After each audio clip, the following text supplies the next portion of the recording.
Very good morning to each and every last one of you. If you're in the East African time like I am, actually it's past noon and I'm still saying good morning. ah, it's noon, it's almost 1 p.m. Let me do that again. Very good afternoon to each and every last one of you. Welcome to Man United Bonafide.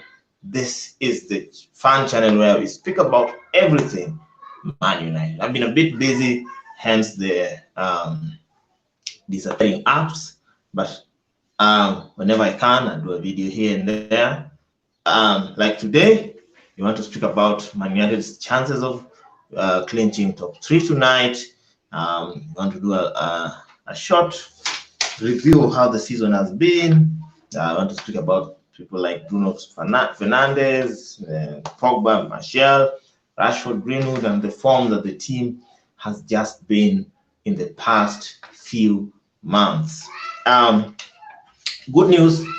I was watching the Leicester versus, rather Bournemouth versus Leicester game yesterday, and the first half was not good, not very good as we would have liked it. But things changed in the second half, and Bournemouth managed to score 4 goals. As a matter of fact, they were even scoring more. They deserve to score more because in the second half, Leicester did not turn up. Leicester did not show up. Leicester were a bit pedestrian, a bit lethargic. They lost focus of the game. Emotions came into the way, in the way rather, and by the time they knew it, they had a red card. Actually, there was another potential red card that was reviewed by VAR. Some say it's a red card, some say it doesn't really matter now whether it was a red card or not. What matters now is that Man United is a win away from clinching top 3. Not really clinching, but getting into top 3 for the first time since, I don't know, is it the second day of the season, or was it the third day of the season? Because the first game we won, I think we won the second game. It's the third game that we drew, and from that point we've been out of top 4. It's been looking likely that we've been out of top 4 race, but nothing to matter, because we've seen the second half of the season has come for us with some revival, a few changes here and there, a few returns. The lockdown seems to have helped Man United above every other team, because currently Man United is arguably the most informed team in Europe. Because I look at Real Madrid, they are winning games, but it's a bit scrappy. Look at the champions, Liverpool struggling to get a win against Burnley the other day. Chelsea have been doing what they've been doing for the season. Arsenal is dead and buried. Man City are inconsistent. Leicester is worse than Chelsea. And so it simply shows that the job Ole and company have done is not a simple job, and it is a job that has benefited the club, has benefited us, the fans. The fans feel happy. As a matter of fact, personally, I have not felt happy about a Man United team like I have, I think, since before Ferguson left. Yeah, I think so. I think Ferguson last season was incredible, and I think that same feeling is coming back, where you always look forward for a win. Yeah, in the past few seasons, we would always hope, hey, we really win this game, like the game against Aston Villa. That was a potential banana skin in the past seasons. But look at how we've been smashing teams left, right, and center. Stats say that we are the first team in the Premier League to win by a 3-0 margin in the Premier League for the ever. No other team has done it. Yeah, and today we have the opportunity to do it 4 times in a row. No other team has ever done it. So it shows you the work that Ole and company have done, and it is a massive massive job that they have done. We don't take it for granted. We are grateful, and we are hoping that everyone will stay fit, because there are other competitions coming. The FA is coming up, the Europa League is coming up, and so we also want to fight for those. And so it is up to the medical team and the players to try and stay fit as much as possible. It is not easy, but it is possible. United can clinch top 3. United can win FA. United can win Europa League. When the season was starting, and we were doing our first few videos, the team had just started performing badly, and everyone had settled into the league, and the league was taking shape. I think we were 6th or 7th, I think, by then. And we were debating with my friends, Mike and Tim, and everyone was giving their prediction. My prediction was clear: top 3. With the team that we had, I didn't see why we could not clinch top 3. If Leicester can fight for top 3, yeah, Chelsea had experienced a window ban, was fighting for top 3. Why couldn't Man United fight for top 3? I know we lost a few players. We lost Lukaku, and we're wondering, we've lost Lukaku, whom are we bringing in? We lost Ashley Young. We lost, okay, Sanchez is not a loss, but we lost him anyway. He's ours still. So we are hoping he can be lost, like gone forever, but that is yet to be seen. So as the season was shaping up, it was very hard to see how the season would go. But my prediction is still what I stand for till today: top 3. Anything less than top 3, I knew clearly we couldn't win the league because of our squad depth. Our team was so imbalanced. We had so many forwards and very few midfielders. The defense was stronger, but the midfield was not that good. The likes of Pereira and Lingard have not really done the club a favor, or even done themselves a favor. But we've seen that, and also the injuries. By the way, the injuries didn't do us a favor. We struggled with fitness. Early in the season, Martial got injured, stayed away for about 2 months. Pogba got injured, came back, got injured. Rashford got injured. McTominay got injured. it was injuries galore, left, right, and center. Who else got injured? Is there any other person that got injured? Matic. Did Matic get injured at one point? Matic did not get injured, but it was out of form, and it looked like everything was going against Man United. But as the season has gone, the lockdown seemed to have benefited us. The players that had gotten injured, all of them have returned, and they are getting better and better. This season also we've seen the breakthrough season for Mason Greenwood. We've seen Greenwood, among other youngsters like Brandon Williams, Angel Gomez left. We've seen Tahiti Chong also coming through. We've seen a few others playing, like Ethan Ladd, Mengi playing the Europa League, and so the future also looks good for Man United. So with that, we've seen a few. These are some of the changes that have brought improvements. If Jose Mourinho was our coach, probably we wouldn't have known the likes of Greenwood. We wouldn't have known the likes of Williams. We wouldn't have known the likes of Mengi. Most likely they would have been sold. That is what Jose does best. Jose never does not really promote youth, if you could put it that way. You really have to have some serious X factor for Jose to promote you. So with that, with Ole coming in, we've seen academy being integrated more and more into the team, and that has benefited the team. It has kept the team fresh, even during hard times when the likes of Pogba and company were not available.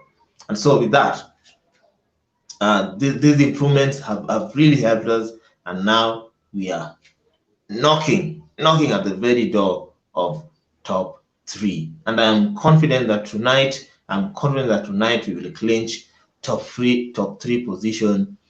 And by the end of the season, we will have finished third, behind Liverpool and Man City. Of course, we can't catch up with Liverpool and Man City, but top three is a reality, so that we have that automatic qualification for Champions League, so that we don't have to go play some Russian team for qualification. Those weird teams with weird names, you know them. You don't have to go play them. Yeah, if you cling top three, it's it will clearly be known that we have qualified for Champions League, so that the team can have time to recuperate, to recover, because the season, the preseason, we will have a very short preseason, maybe 2 weeks at most, which might not be very. So you don't really need to pile up games at the beginning of the season, at the beginning of next season, and also traveling too much at the beginning of next season. Yeah. Now to my predicted team news. I think it would be best for now we keep the winning team intact. Ole has been doing well, managing that team well. His managerial skills have shown very well recently. We've seen him starting the same top first 11 for 3 consecutive games, I think. Yes, it's been 3 consecutive games starting the same first 11, and that has brought results. Ole, keep doing that. In the goal, let's just keep having the air. He's had his mistakes here and there, but he's the best we have now. No debate about that. Aaron Wan-Bissaka is irreplaceable. Let's keep Lindelof and Maguire as partners. Let's keep Luke Shaw. In the midfield, Matic has been doing well. We've seen a revived Matic, and so let's keep him going. In as much as in the future, we would like to see a quicker, younger CDM. But for now, let's keep Matic. Do not drop Matic. Then we have Pogba and Bruno. Those ones pick themselves. Let's keep having Rashford on the right, or rather on the left, Greenwood on the right, and then Martial up front. That team picks itself. No debate, no argument. I was almost singing a song. There's no argument. There's no other argument except the fact that that team picks itself. What I would suggest is that we try get early goals. If we can get 2 or 3 goals in the first half, we can be able to rest players in the second half, because we have 5 substitutions. That means we can be able to rest players in the second half. But whatever happens today, we must get a win. My score prediction is 3-0. Yeah, that's the score prediction that I am making right now. I know it's a bold one. Southampton are a decent side. Credit to them. They're a decent side. They beat City. Yeah, if you want to know they're a decent side, they beat City. And so my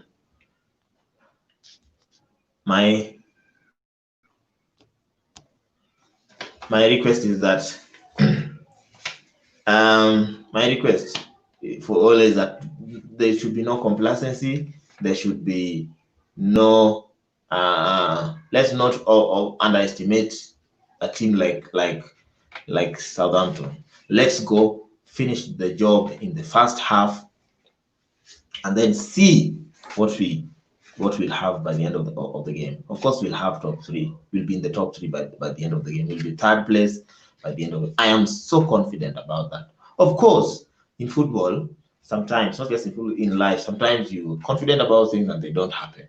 But that doesn't mean you can't be confident. I know Southampton it's another potential banana skin for us. Our games against Southampton have never been easy. If you remember that Ward-Prowse free kick against us, was it last season? But we still came back and won the game. I want a clean sheet this time. This time, I don't want us to joke around with this mid-table and relegation battling teams. I want us to go out there and play our best football, and make sure we clinch top 3. Yeah. I look at the fixture. Next game, Leicester have Sheffield. That is how good the fixtures are. Leicester have Sheffield. Imagine they have Sheffield. Then Chelsea. Chelsea have Liverpool, I think, next. Is it? Yes. Wait. Yes. The Chelsea have Liverpool next because their last game is against Wolves. So imagine how the fixtures are played into our hands. Everything is playing into our hands. Like Leicester need to meet Spurs. Still need to meet Spurs. After Sheffield, they must meet Spurs. After Spurs, they still need to play against us. So with that, it simply shows you that everything is in our hands. What I'm trying to say is this: if Leicester lose against Sheffield and they lose against Chelsea play Norwich first. Chelsea play Norwich, then Liverpool. Yes, I've just remembered. So if Leicester drop points against Sheffield, which I am confident they will drop, even if it's a draw, then Spurs, Mourinho can't let that former Liverpool coach beat him. That one I'm sure of. Mourinho is so serious about this top 6 now. After beating Arsenal yesterday night, he seriously wants to clinch this top 6. Then let's say I know Chelsea will definitely beat Norwich without a doubt. Norwich are down and dusted, but it's also a potential banana skin for them. Some of these teams that have nothing to lose are the most dangerous teams, because right now, what do they lose? They can go down with honor. They would want to go down knowing that they beat Chelsea. So yes, I pick Chelsea to win that game, but don't underestimate Norwich. After that, Chelsea go to Liverpool. Liverpool are chasing a record. If they lose against Chelsea, they might not make to the 100 point mark, 100 point target, because right now they are at 93 with 3 games left. If they win all 3, they break Man City's record of 100 points. They get to 102 points. So they will do everything to make sure they get that record. So potentially the best Chelsea can, in my prediction, the best Chelsea can get against Liverpool would be a draw. Notwithstanding, like always, anything can happen in football. Chelsea can still win that game.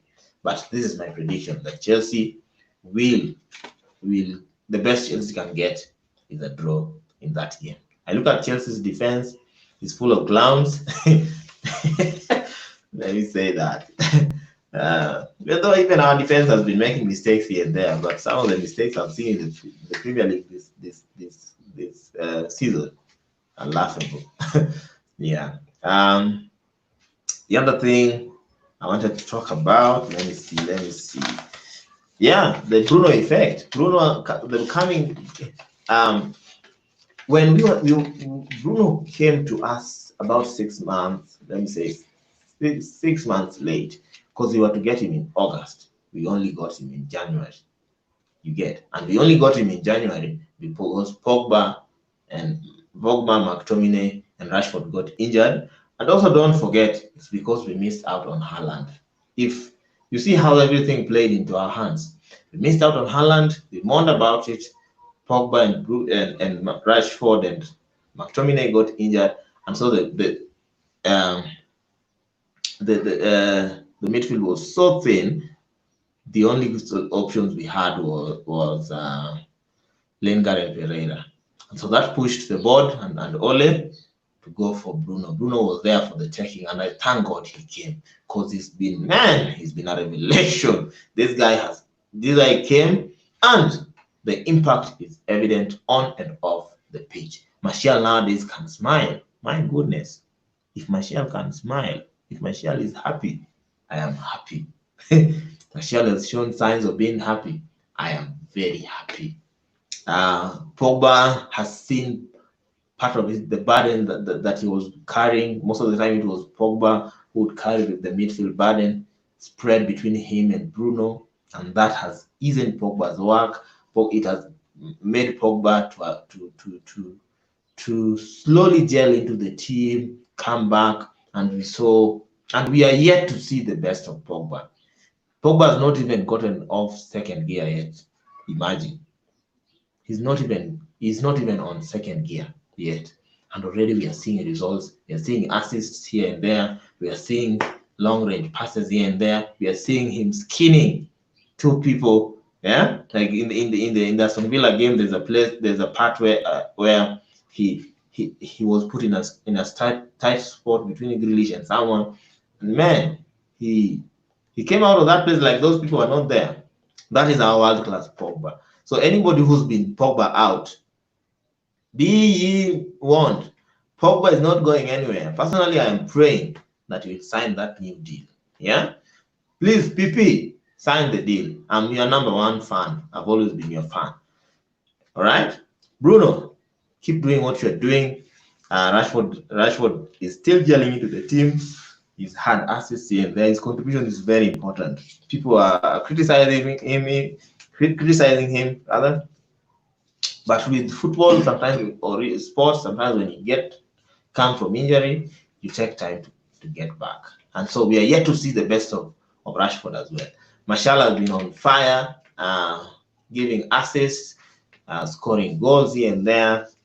And the boy Greenwood, wow, I'm telling you, I've been following the academy for about 5 years now. And I tell you, our academy looks good for the future. I know Angel Gomez went, and that really hurt me because I was a huge fan. I'm a huge fan, still a huge fan of Angel Gomez, and I really pray for him to succeed wherever he goes. It was a sad thing to see him leave, but he had to leave because maybe he deserves first team football. And I respect the fact that he was able to man up and leave Man United. It's not easy to leave your boyhood club. It is not easy to leave a club that you've been with. He's been with Man United since, I don't know, is it before he was a teenager, I think? And so it's not easy for him to do that. So personally, I would say that's the fan base to keep supporting him. He's one of ours. So you never know. He might come back some other day. But that's just it. I see the fullbacks. I see what's his name, Brandon Williams coming up. There's a fullback that has not been properly revealed to us, and that is Ethan Laird. Ethan Laird is potentially a world-class fullback, and so he can be a good backup for Wan-Bissaka.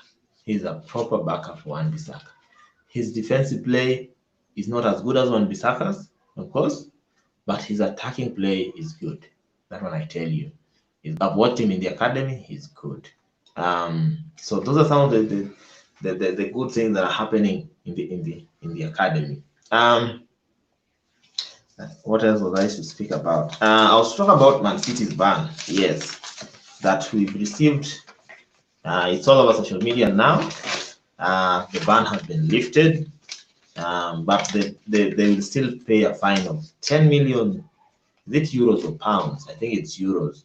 10 million pounds. No, it's 10 million pounds. The question I ask, I don't really, as a Man United fan, we've never always really depended on other teams to get our targets because we know that those teams always fail. when you need them. We saw City against Chelsea the other day, City failing to beat Chelsea. But the big question I ask is, did you ever do their due diligence? Or Is there something happening that we don't know? Because for a 2-year ban to be reduced to nothing, a 2-year ban, to be reduced to nothing is laughable. Didn't UEFA do their due diligence? If they didn't, then something is wrong with that body. Something is seriously wrong with that body and needs to be checked. Seriously needs to be checked. Needs to be scrutinized. UEFA needs to be scrutinized. That is what I say. Yeah. I've heard people speaking about corruption here. There might be corruption. I don't know whether there was corruption. But my only question is, did if CAS, that is the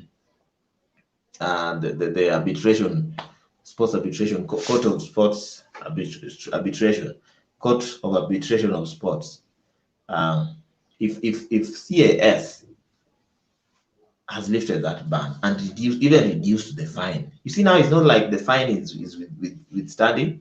The fine has also been reduced from 30 to 10.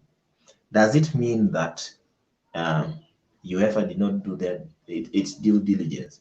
Does it mean that they, because the accusation against City was that they overstated their sponsorship so that they can be able to balance books? You see, when you buy players, the fair play says that you can't spend, there's a percentage you can spend, they balance between your profits and your expenditure so that clubs don't get into bankruptcy. We saw Leeds getting into bankruptcy in early 90s. Recently we saw Bolton going down, and Bolton is no more. And so UEFA and other sports bodies try to avoid that. So when you buy players, you need to buy based on the club's income. That is why clubs like Man United always escape such bans, because the income is usually so massive that you can't argue with them buying, even when Man United is in debt. So my question is, did UEFA do its due diligence in this situation, or was UEFA something is just wrong that we are not being told?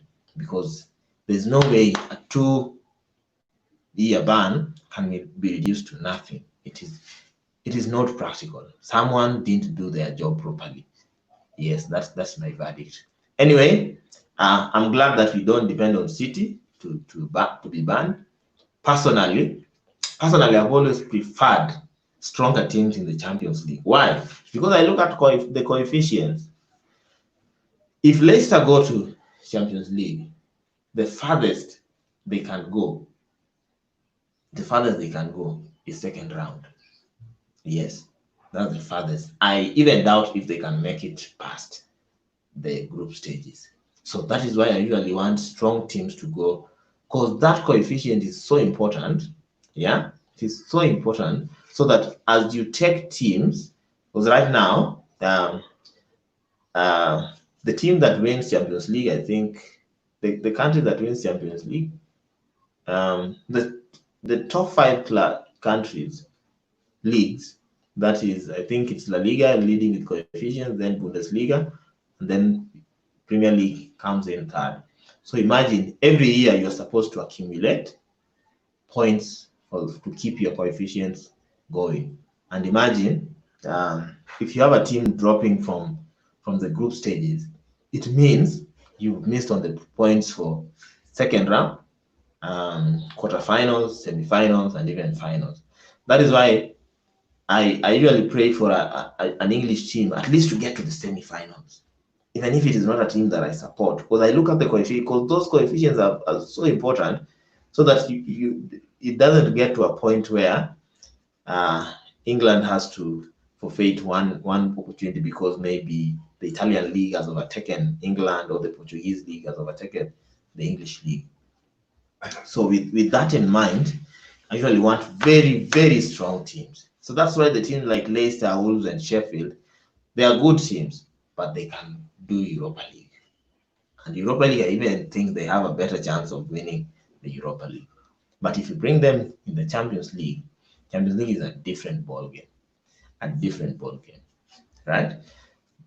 Look at Leicester. They virtually play Sunday to Sunday in the league, and they can't even keep the pressure of top four. Do you think they will keep the pressure of winning the Champions League? A team that plays Sunday to Sunday can't keep up with the pressure, the top four pressure. Yeah. So that is why I want strong teams. So personally I want City in the Champions League because it also makes Champions League exciting. Leicester have no supporters. How do you start debating football with a Leicester? How many Leicester fans do you know around you? Yeah, you get. You also consider that. So Leicester need to go down to fifth. Let them stay in the Europa League. I support them in the Europa League. All right. Yeah. So that's it. Unless there's something I'm forgetting. I think I've spoken about most of the things I wanted to speak about. So my prediction for the game tonight, I've talked about the team sheet. The team sheet should not change. It should remain as it has been in the last 3 games. I also want to give my prediction. I predict a 3-0 win. I want a clean sheet for the year because Golden Gloves is also very important for us because it gives the team confidence. The guy is only, is it 11 or 12 now? 12. Allison conceded, Nick Pope conceded, so they're stuck on 14. The Henderson did not concede. Yeah, so he's on 12 or 13 as well, I think. Ederson also did not concede, so he's on 13, I think. So it's about 2 or 3 games away, and we have 4 games left. So if you can keep clean sheet in all the games, which I know is a lot to ask, who knows? The game might be leading by the end of the season, the Golden Gloves. Right? It also gives the team confidence, back for confidence, not to concede, and it gives us more opportunity to win the game. Because always like the Bournemouth game, the moment we conceded it, the game became a bit difficult till we scored. You get, so we need to really be careful not to concede, and also not to give Southampton set pieces because they are very good on the set pieces. They are very good on the they have ward prowess who can nick in a free kick anytime. So we need not to give them a lot of free kicks, especially in the area of near the D. All right, they are a good high pressing team. They press so high. So if we can bypass that, or rather go through the high press and also bypass that, it means that they will be outnumbered because we'll be having 5 players in the attack. Most of the time we'll find ourselves we have 5v4. I don't know if they play with a back 5 or a back 4. They come with a back 5, then that is good for us. We will beat them square and easy. Otherwise, thank you for listening. I'll come back with the match review rather after tonight's game. Look out for the match preview after tonight's game. In the future, I'll be doing watch-alongs. Also, you need to look out for that. Yeah, so you need to look out for that in the future. Let me just finish setting up and I'll start doing the watch-alongs. Otherwise, for me, it's been great. Have a blessed day. I see shout out to Fadili Kiboino for watching. He's saying that thank God for Sheffield and Bournemouth. Yes, I also thank God for those 2 teams. Those 2 teams have done us a great favor. Thanks, man, for always supporting the channel. Keep sharing, keep subscribing to the channel, keep liking the content so that I can also be encouraged to do more and more content.